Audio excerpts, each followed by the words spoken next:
శ్రీ సాయినాథాయ నమః. శ్రీ సాయి సచ్చరిత్రము 5వ అధ్యాయము. పెండ్లి వారితో కలిసి బాబా తిరిగి షిరిడి వచ్చుట, ఫకీరుకు సాయి నామం ఎట్లు వచ్చెను, ఇతర యోగులతో సహవాసము, బాబా దుస్తులు, వారి నిత్య కృత్యములు, వేప చెట్టు క్రిందనున్న పాదుకల వృత్తాంతము, ఈ కథ యొక్క పూర్తి వివరములు. మొహియుద్దీన్ తంబోలితో కుస్తీ, జీవితంలో మార్పు, నీళ్లను నూనెగా మార్చుట, జోహార్ అలీ అను కపట గురువు. పెండ్లి వారితో కలిసి బాబా తిరిగి షిరిడీకి వచ్చుట. ఔరంగాబాద్ జిల్లాలో తూపను గ్రామం కలదు. అచట ధనికుడగు మహమ్మద్దీయుడు ఒకడుండెను. అతని పేరు చాంద్ పాటీలు. ఔరంగాబాదు పోవుచుండగా అతని గుర్రము తప్పిపోయెను. 2 మాసములు వెతికినెను కాని దాని అంతు దొరకకుండెను. అతడు నిరాశ చెంది భుజముపై జీను వేసుకొని ఔరంగాబాదు నుండి దూప్ గ్రామమునకు పోవుచుండెను. సుమారొక 9 మైళ్ళు నడిచిన పిమ్మట ఒక మామిడి చెట్టు వద్దకు వచ్చెను. దాని నీడలో ఒక వింత పురుషుడు కూర్చొని ఉండెను.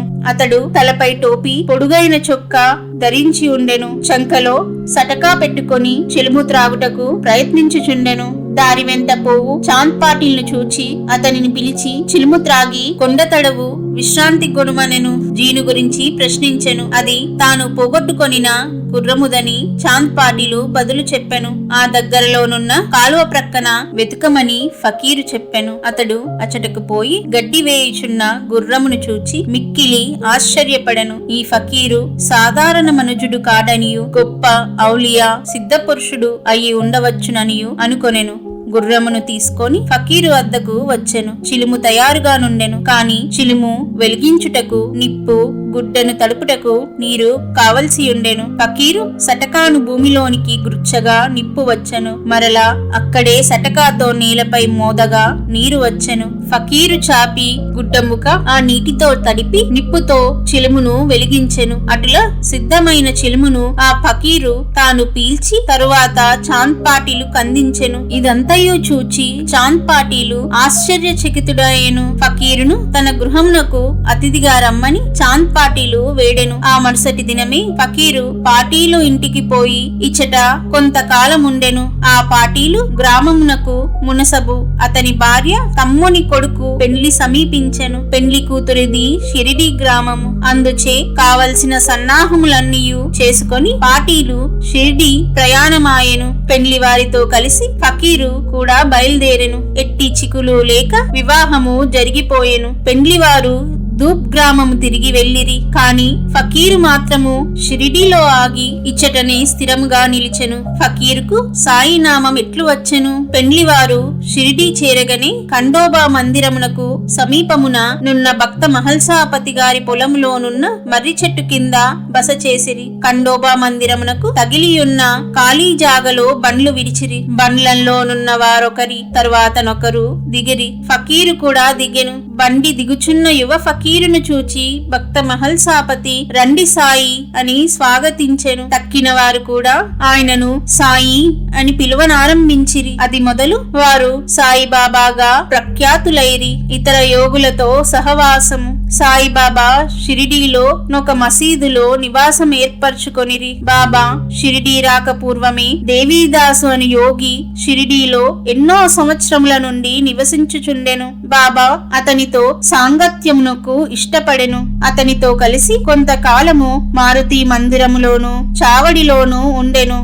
కొంతకాలం ఒంటరిగా నుండెను. అంతలో జానకీదాసు గోసావి అను ఇంకొక యోగి అచటకు వచ్చెను. బాబా అప్పుడప్పుడు ఈ యోగితో మాట్లాడుచుండెడివారు. లేదా బాబా ఉండు చోటుకు జానకీదాసు పోవుచుండెను. అటులనే పునతాంబే నుండి ఒక వైశ్య యోగి షిరిడి వచ్చుచుండేడివారు. ఆయన గృహస్థుడు. పేరు గంగాగిరు. ఒకనాడు బాబా స్వయముగా కుండలతో నీళ్లు తెచ్చి పూల చెట్లకు పోయుచుండుట చూచి అతడు షిరిడి గ్రామస్తులతో ఇట్లనెను, ఈ మణి ఇచట ఉండుటచే షిరిడి పుణ్యక్షేత్రమైనది.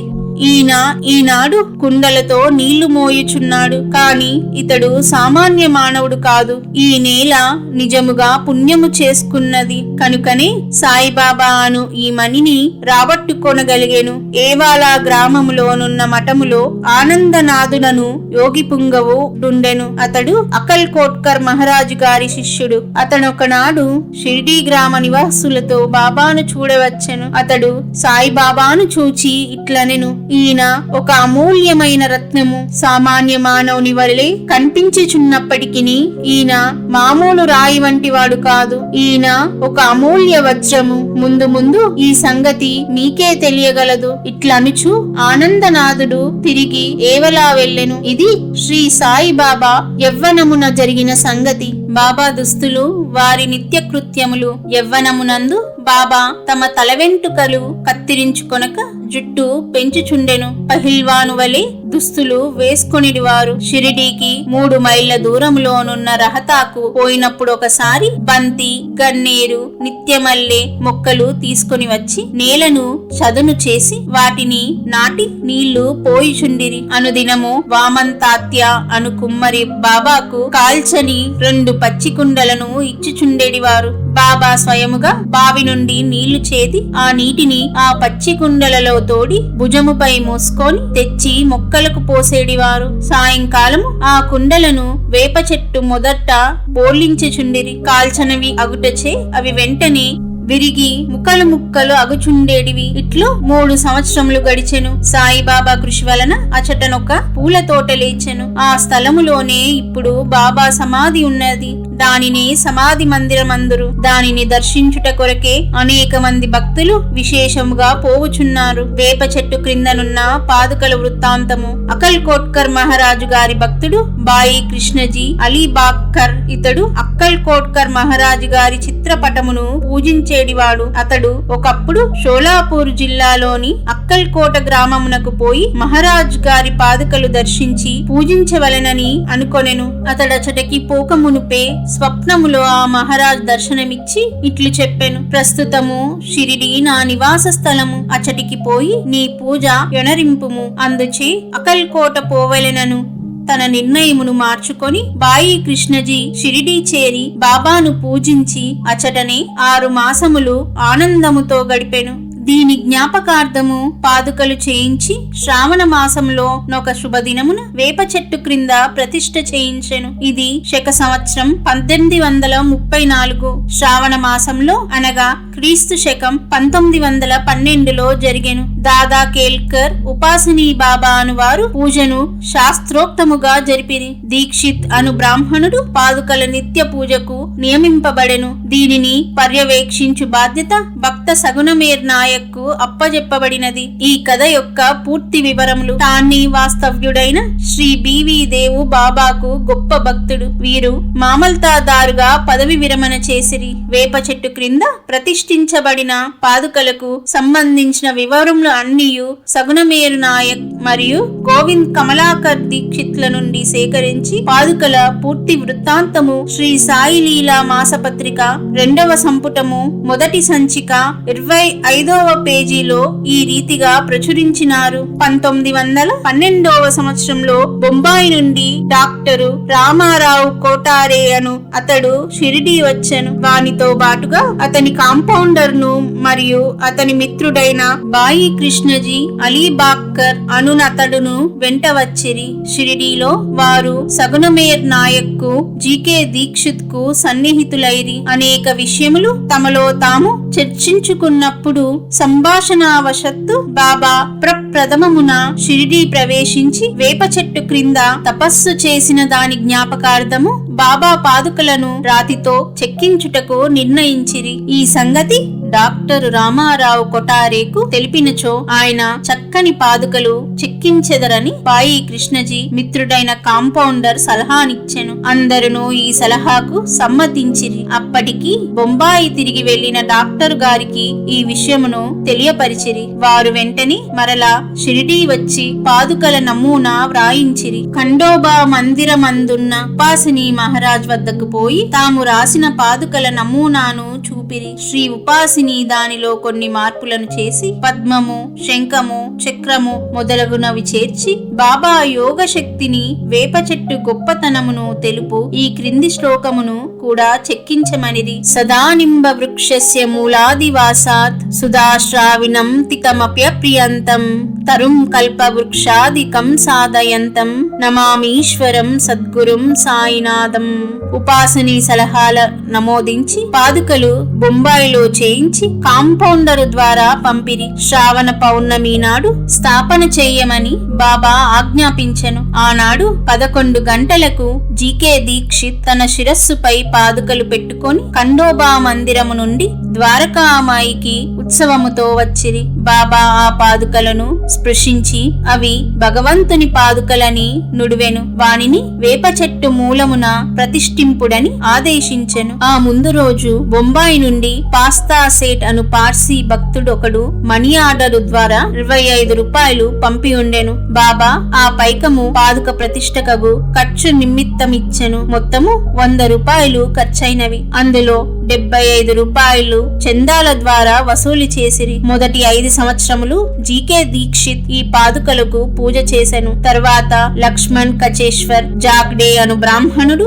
నానునామ పూజారి పూజ చేయుచుండెను. మొదటి 5 సంవత్సరములు నెలకు 2 రూపాయల చొప్పున డాక్టర్ కొటారే దీపపు ఖర్చు నిమిత్తము పంపుచుండెను. పాదుకల చుట్టూ కంచె కూడా పంపెను. ఈ కంచెయు పైకప్పును కోపార్గాం స్టేషన్ నుండి షిరిడీ తెచ్చుటకు 7-8 ఖర్చు సగునమేరు నాయక్ ఇచ్చెను. ప్రస్తుతము జాక్డే పూజ చేయుచున్నాడు. సగునుడు నైవేద్యమును దీపమును పెట్టుచున్నాడు. మొట్టమొదట బాయి కృష్ణజీ అకల్ కోట్కర్ మహారాజు భక్తుడు 1912వ సంవత్సరములో వేప చెట్టు క్రింద పాదుకలు స్థాపించునప్పుడు అక్కల్ కోటకు పోవుచు మార్గ మధ్యమున షిరిడీ యందు దిగెను. బాబా దర్శనము చేసిన తర్వాత అక్కల్ కోట గ్రామమునకు పోవెననుకొని బాబా వద్దకేగి అనుమతి నిమ్మనెను. బాబా ఇట్లనెను, అక్కల్ కోటలో నేమున్నది, అక్కడేల పోయేదవు, అక్కడుండే మహారాజ్ ప్రస్తుతం ఇక్కడనే ఉన్నారు, వారే నేను. ఇది విని బాయి కృష్ణజీ అక్కల్ కోట వెళ్ళుట మానుకొనెను. పాదుకల స్థాపన తరువాత అనేక పర్యాయములు షిరిడీ యాత్ర చేసెను. హేమాడ్ పంతునకి వివరములు తెలిసి ఉండవు. తెలిసి ఉన్నచో సచ్చరిత్రలో రాయుట మాని ఉండరు. మొహియుద్దీన్ తంబోలితో కుస్తీ, జీవితంలో మార్పు. షిరిడీ గ్రామంలో కుస్తీలు పట్టుట వాడుక. అచట మొహియుద్దీన్ తాంబోలి అనువాడు తరచుగా కుస్తీలు పట్టుచుండేడివాడు. వానికి బాబాకు ఒక విషయంలో భేదాభిప్రాయము వచ్చి కుస్తీ పట్టిరి. అందులో బాబా ఓడిపోయెను. అప్పటి నుండి బాబాకు విరక్తి కలిగి తన దుస్తులను నివసించు రీతిని మార్చుకొనెడు. లంగోటి బిగించుకొని ఫకీరులు ధరించు పొడవాటి చొక్కా కఫ్నీని తొడుగుకొని నెత్తిపైన గుడ్డ కట్టుకునేవారు. ఒక గోనె ముక్కపై కూర్చునేడివారు. చింకి గుడ్డలతో సంతుష్టి చెందేడివారు. రాజ్య భోగము కంటే దారిద్రమే మేలని నుడివేడివారు. పేదవారికి భగవంతుడు స్నేహితుడు అనేవారు. గంగాగిరుకు కూడా కుస్తీల యందు ప్రేమ. ఒకనాడు కుస్తీ పట్టుచుండగా అతనికి వైరాగ్యము కలిగెను. అదే సమయంలో దేహమును దమించి దేవుని సహవాసము చేయమని యొక్క అశరీరవాణి అతనికి వినిపించెను. అప్పటి నుండి గంగాగిరు సంసారము విడిచెను. ఆత్మ సాక్షాత్కారము కొరకు పాటుపడెను. పునతాంబే దగ్గర నడియొద్దున ఒక మఠమును స్థాపించి తన శిష్యులతో నివసించుచుండెను. సాయిబాబా జనులతో కలిసిమెలిసి తిరిగేడివారు కారు. ఎవరితోనూ తమంతట తాము మాట్లాడేది వారు కారు. ఎవరైనా ఏదైనా అడిగిన దానికి మాత్రము జవాబిచ్చువారు. దినములో ఎక్కువ భాగము వేప చెట్టు నీడయందు, అప్పుడప్పుడు ఊరవతలనున్న కాలవ ఒడ్డున గల తుమ్మ చెట్టు నీడన కూర్చున్నేడివారు. సాయంకాలం ఊరుకనే కొంత దూరము నడిచేడివారు. ఒక్కొక్కసారి నీమ్గావ్ పోవుచుండేడివారు. నీమ్గామ్ లో బాబాసాహెబ్ త్రయంబక్ జీ డేంగ్లే అను అతని ఇంటికి తరచుగా పోవువారు. బాబాసాహెబ్ డేంగ్లే అందు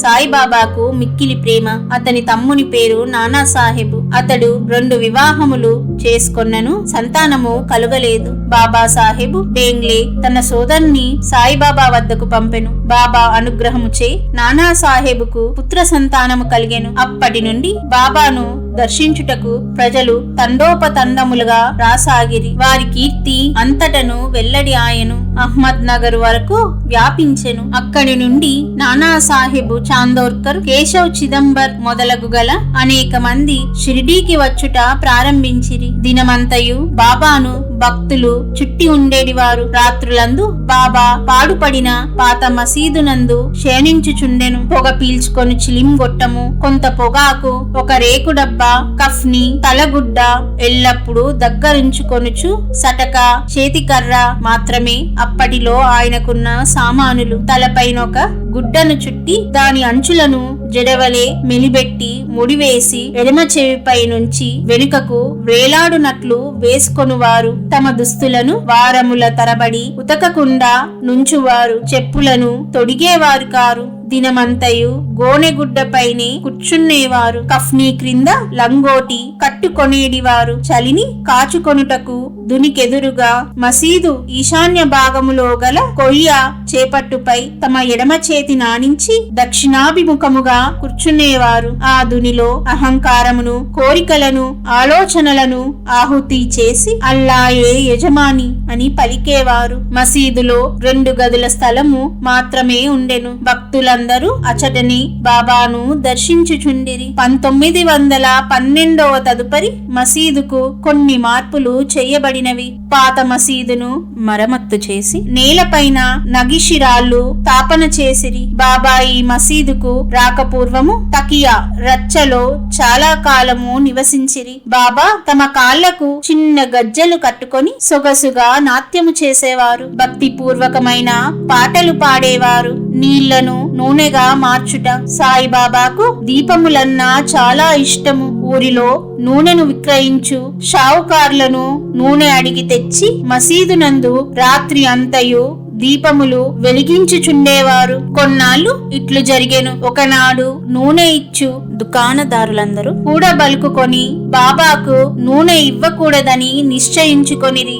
బాబా వారి దుకాణములకు ఎప్పటి వలె పోగా నూనె లేదనిరి. బాబా కలత చెందక ఒట్టి వత్తులు మాత్రమే ప్రమిదలలో పెట్టి ఉంచెను. నూనె వ్యాపారులు ఆసక్తితో నిదంతయు గమనించుచుండిరి. అడుగున 2-3 నూనె చుక్కలు మిగిలియున్న తమ రేకు డబ్బాలో నీటిని పోసి కలియబెట్టి ఆ నీటిని త్రాగివేసిరి.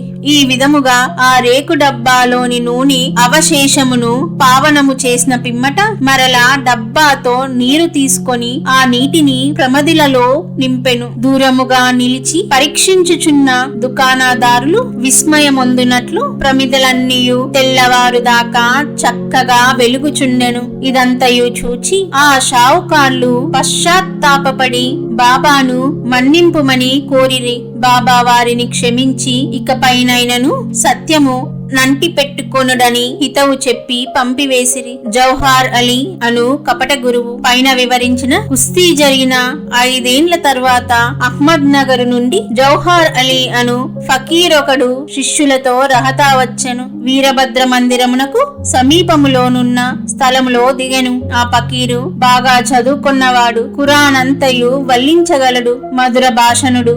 ఆ ఊరిలో భక్తులు వచ్చి వారిని సన్మానించుచు గౌరవముతో చూచుచుండెడివారు. వారు సహాయముతో వీరభద్ర మందిరమునకు దగ్గరగా ఈద్గా అను గోడను నిర్మించుటకు పూనుకొనెను. ఈదుల్ ఫితార్ అను పండుగ నాడు మహమ్మదీయులు నిల్చుకొని ప్రార్థించు గోడయే ఈద్గా. ఈ విషయములో వివాదము లేచి అది ఘర్షణలకు దారి తీసెను. దానితో జౌహర్ అలీ రహతా విడిచి షిరిడీ చేరి బాబాతో మసీదునందు ఉండసాగెను. ప్రజలు వాని తీపి మాటలకు మోసపోయిరి. అతడు బాబాను తన శిష్యుడని చెప్పువాడు.